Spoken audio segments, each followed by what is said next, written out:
నిధులు ఇవ్వకుంటే తాటా తీస్తాం. సో ఇది కాంగ్రెస్ వస్తే శాంతి భద్రతలు ఎట్లా ఉంటాయి, ప్రజాస్వామ్యం ఏ విధంగా పాత్ర వేస్తారు అనే దానికి ఇది ఒక నిదర్శనం. హైదరాబాద్లో చికిత్స పొందుతున్న సోమారపేట ఘటన బాధితురాలను పరామర్శిస్తున్న కేటీఆర్. నిన్న మనం చూసినాం కదా, ఏంది ఓడిపోయిన తర్వాత కూడా ట్రాక్టర్ని మీదికి తీసుకొచ్చి ఒక మహిళ నడుములు ఇరగొట్టి, ఒక మహిళ చేతులు ఇరగొట్టి, ఒక పాప కాళ్ళు ఇరగొట్టి, ఇట్లాంటి అరాచకాలకు పాల్పడుతున్నది ఎవరు అంటే కాంగ్రెస్ ప్రభుత్వంలోని కాంగ్రెస్ నాయకులు, కాంగ్రెస్ పార్టీ. ప్రజల సొమ్ముకు పైగా ఈ మధ్య ఎవరు ఎమ్మెల్యే చిచ్చర్ల ఎమ్మెల్యే కానీ మిగతా ఎమ్మెల్యేలు కానీ కాంగ్రెస్ పార్టీని గెలవకపోతే ఇతర పార్టీల నుంచి గెలిచిన ప్రజాప్రతినిధులు మా దగ్గరికి మా ఎమ్మెల్యే క్యాంప్ ఆఫీస్లో కూడా రావద్దని హెచ్చరిస్తున్నారు. ఈడ నాకు అర్థం కానిది ఏంటంటే, ఇప్పుడున్న ఎమ్మెల్యే క్యాంప్ ఆఫీసులు ఎవరి సొంతం కాదు, అవి ప్రభుత్వ క్యాంప్ ఆఫీసులు. వాస్తవానికి కేసీఆర్ చేసిన మంచి ఏంటంటే, అంతకుముందు ఎవరి ఇంట్లో వాడి ఇంట్లోనే ఎమ్మెల్యే క్యాంప్ ఆఫీస్ ఉండేది. ఎవడైనా వాని ఇంటికి పోవాలి, వాని ఇంట్లో రూల్సే వాడు పాటించాలి. వాని ఇంట్లో చెప్పులు వేసుకోవద్దంటే చెప్పులు వేసుకోవద్దు, వాని ఇంట్లో ఉడిగం చేయాలంటే ఉడిగం చేయాలి. కానీ ఎమ్మెల్యే క్యాంప్ ఆఫీసులు కట్టిన తర్వాత ఎమ్మెల్యే క్యాంప్ ఆఫీసులు కట్టిన తర్వాత అవి ప్రజల సొమ్ముతో కట్టిన ప్రభుత్వ కార్యాలయాలుగా మారిపోయినాయి. పార్టీ కార్యాలయాలు కూడా కాదు, ప్రభుత్వ ఎవడు ఎమ్మెల్యే గెలిచినా అందులోనే వచ్చి ఉండాలి. సో అది ఆయన సొంతం కాదు. రెండో అంశం ఏంటంటే, గ్రామ పంచాయతీ సర్పంచులు పార్టీలకు అతీతం. వీళ్ళు చేయి గుర్తు మీద కానీ, పువ్వు గుర్తు మీద కానీ, కారు గుర్తు మీద కానీ గెలిచేటోళ్ళు కాదు. సో వీళ్ళు మద్దతుదారులు మాత్రమే. వీళ్ళని టెక్నికల్గా రావద్దనడానికి అసలు ఏ ఎమ్మెల్యే కానీ, ఎంపీకి కానీ, మంత్రికి కానీ అధికారమే లేదు. ఇట్లా ఆయనది సొంత ఇల్లు కాదు, ఈయన ఆ పార్టీ నుంచి గెలవలేదు. అయినా కూడా ఈ అప్రజాస్వామిక విధానం ఎట్లా, ఈ కాంగ్రెస్ నాయకుల యొక్క అహంకారం ఏ స్థాయికి వెళ్ళిందంటే, నువ్వు వేరే పార్టీ నుంచి గెలిస్తే నా ఎమ్మెల్యే క్యాంప్ ఆఫీస్కి రావద్దు, ఏదో ఈయన తాత జాగీర్ అయినట్టు. అది నా ఎమ్మెల్యే క్యాంప్ ఆఫీస్ ఏంది, అది ప్రజల క్యాంప్ ఆఫీసు. నువ్వు అన్న నుంచి వెళ్ళిపో, నచ్చకపోతే రావద్దనడానికి ఎవరు? పంచాయతీ సర్పంచ్ అన్నట్టు ప్రజలు ఎన్నుకున్న ప్రజాప్రతినిధి, నీ లెక్కనే కదా ఆయన కూడా హక్కు ఉన్నది. నీకు ఎమ్మెల్యేగా ఎంత హక్కు ఉన్నదో ఆ గ్రామ ప్రజల యొక్క అభివృద్ధి, సంక్షేమము, భద్రత గురించి పాటుపడాల్సిన హక్కు సర్పంచ్ కూడా అంతే ఉన్నది. ఏం మీరు నామినేట్ చేస్తే ఆయన సర్పంచ్ కాదు కదా.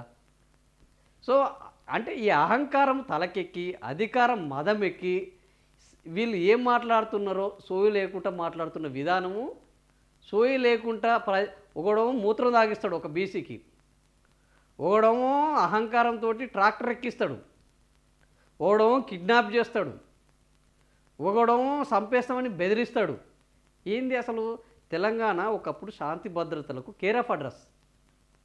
ఈరోజు ఏమైంది? అరాచకాలకు, భూ ఆక్రమణలకు, అవినీతికి, అప్రజాస్వామ్య విధానాలకు కేర్ ఆఫ్ అడ్రస్గా మారింది. ఇంకా నిధులు ఏమో అంటాడు. నిధులు మీ అయ్యే సొమ్మ, మీ జేబుల నుంచి ఇస్తుర్రా? వాస్తవానికి నిధులు ఎవడి? ప్రజలు పన్నులు కడుతున్నారు. ఒకవేళ మీరు ఆ నిధులు ఇవ్వలేదు అని అనుకుందాం, సపోజ్ మీరు ఆ ఊర్లోకి పోగలరా? ఆ ఊరుకు నిధులు ఇవ్వకపోతే ఆ ఊరిలో మీరు అడుగు పెట్టగలరా? ఆ ఊరిలో ఉన్న మిగతా ఆ ఊరు మొత్తము పార్టీలకు అతీతంగా ఏకమై మా ఊరు అభివృద్ధిని పట్టించుకోకపోతే మీ ఎమ్మెల్యే క్యాంప్ ఆఫీసును ముట్టడిస్తామంటే మీరు మీ ఎమ్మెల్యే క్యాంప్ మొన్న బర్లు తీసుకొచ్చి కట్టేశారు. ఇక్కడ భూపాలపల్లిలో గండ్ర సత్యనారాయణ ఎమ్మెల్యే క్యాంప్ ఆఫీస్లో ఆక్రమించుకోవడం మొదలు పెట్టి పేదల పొట్టగొడుతుంటే కడుపు మండిన రైతు బర్లను తీసుకొచ్చి క్యాంప్ ఆఫీస్లో కట్టేశాడు. ఇంతకంటే ఏం చేయాలని? రేపు మీరు ఇదే పద్ధతిలో చేస్తే, ఆ ఊరు మొత్తం ఏకమై వచ్చి క్యాంప్ ఆఫీసులో చేస్తే ప్రాణాలు అరచేతిలో పట్టుకొని పరుగులు పెట్టాల్సిన పరిస్థితి వస్తుంది. అహంకారము అధికమైతే అతి సర్వత్రా వర్జేత్ అన్నట్టు ఈ అధికార మదాన్ని ఖచ్చితంగా ప్రజలు దించుతారు. దానికి ఎన్నికలే ఏం అవసరం లేదు. మళ్ళీ ఎన్నికలు వచ్చేంత వరకు ఓపికలు ఇప్పుడు జనాలకు లేవు. చెప్పులు విసిరేస్తున్నారు, చెప్పులు పడతాయి. ఎందుకంటే మీరు జనాల్లో తిరగాలి. మీరు ఏమీ బ్రిటన్ ప్యాలెస్ నుంచి వెళ్ళి కింగ్డమ్ నుంచి వెళ్ళి ఏం రాలేదు కదా.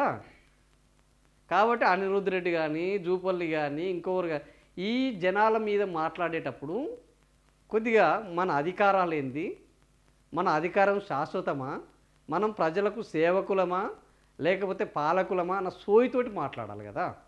సో అట్లా సోయితోటి మాట్లాడకుండా మేము మీకు నిధులు ఇవ్వమని బెదిరిస్తారు. నిధులు ఏదో వాళ్ళ ఇంట్లో నుంచి ఇచ్చినట్టు మేమిచ్చిన జీతాల మీద మీరు బతుకుతున్నారు. జనాల ట్యాక్స్ పే చేస్తాయి కదా, మీకు వచ్చిన కాన్వాయ్ కానీ, మీకు వచ్చిన క్యాంప్ ఆఫీస్ కానీ, మీకున్న పిఏ కానీ, మీకున్న బలగం కానీ, మీరు మా మీద బిచ్చమెత్తుకొని బతుకుంటా మీరు నిధులు ఇచ్చేది. అందులో గ్రామ పంచాయతీలకు వచ్చే నిధులలో 80% కేంద్రం నుంచి వస్తున్నాయి. నువ్వేం దాంట్లో ఆపేది ఇచ్చేది? ఈ విషయంలో బీజేపీ నాయకులు మాట్లాడకపోవడం వాళ్ళ యొక్క భావదారిద్ర్యానికి నిదర్శనం. నాకు తెలిసి వాళ్ళు నిజంగా మొన్న మోడీ చెప్పిన దానికి ఈయన ఒకటే ఎగురుతున్నాడు కానీ, ఎవరు కిషన్ రెడ్డి అది మాట్లాడదాం మెంటలోడ్ అని ఎగురుతున్నాడు.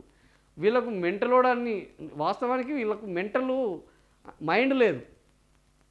అరే నువ్వేంద్ర బెదిరించేది, మేము కదా నిధులు ఇచ్చేది. చల్ మీరు ఎవరికి భయపడాల్సిన అవసరం లేదు, బీఆర్ఎస్ వానికి భయపడాల్సిన అవసరం లేదు, కాంగ్రెస్ వానికి భయపడాల్సి, ఇది బీజేపీ కేంద్రము కూటమి ప్రభుత్వం ఇస్తుంది, వీడవడ ఆపడానికని మాట్లాడే సోయి లేదు. ఇంత భావదారిద్ర్యంలో ఉన్నది. సో ఇట్లాంటి వ్యవస్థ నడుస్తున్నది. నిన్న కేటీఆర్ కూడా ఇదే విషయం చెప్పాడు. నిధులు వాని అయ్య సొమ్ము కాదు, క్యాంప్ ఆఫీసు వాని ఇంటి జాగ కాదు, నిధులు ఆపడానికి వాని చేతిలో ఏమీ లేదు, సర్పంచులు భయపడాల్సిన అవసరం లేదు, కాంగ్రెస్ పార్టీని గెలిపించుకోవాలన్న రూల్ ఏమీ లేదు. ఎవ్వడికి నచ్చిన సర్పంచ్ని వాళ్ళు ఎన్నుకోవాలి. ఇది పార్టీలకు సంబంధించింది కాదు, పార్టీ మద్దతుకు మాత్రమే ఉన్నాయి. పార్టీలు వాళ్ళ అస్తిత్వాన్ని కాపాడుకోవడానికి వీళ్ళకు మద్దతు ఇస్తున్నాయి తప్ప వీళ్ళతోటి పార్టీలకు వచ్చే వీళ్ళకు పార్టీల వల్ల వచ్చేది ఏమీ లేదు.